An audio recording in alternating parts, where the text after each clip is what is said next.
Leviticus 6, Part 2. The Lord continued speaking to Moses, and he gave additional instructions for the grain offering. The Lord said that Aaron's sons must present the grain offering to the Lord in front of the altar. The priest on duty will take from it a handful of fine flour that has been added with olive oil and frankincense. This portion will be burned on the altar as a pleasing aroma to the Lord. The rest of the flour may be eaten by Aaron and his sons, but it must be baked without any yeast, and it must be eaten in a sacred place within the tabernacle's courtyard. This is their share of the special gifts, and it is most holy, just like the sin offering and the guilt offering. Any of Aaron's male descendants may eat from the special gifts presented to the Lord, for this is their permanent right from generation to generation, and anyone or anything that touches these offerings will become holy.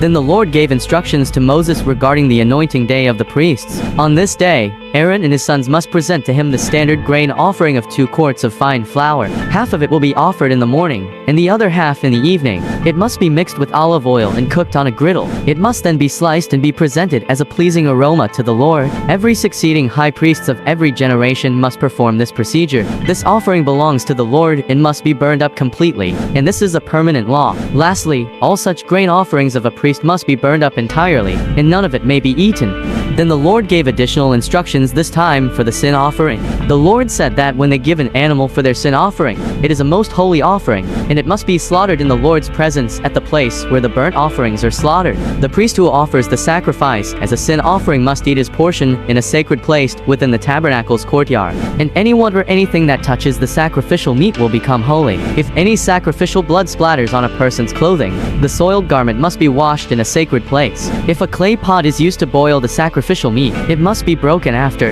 If it is a bronze pot, then it must be scoured and thoroughly rinsed with water. Any male from a priest's family may eat from this offering, but this sin offering must not be eaten if its blood was brought into the tabernacle as an offering for purification in the holy place, for it must be completely burned with fire. And that's Leviticus 6, Part 2.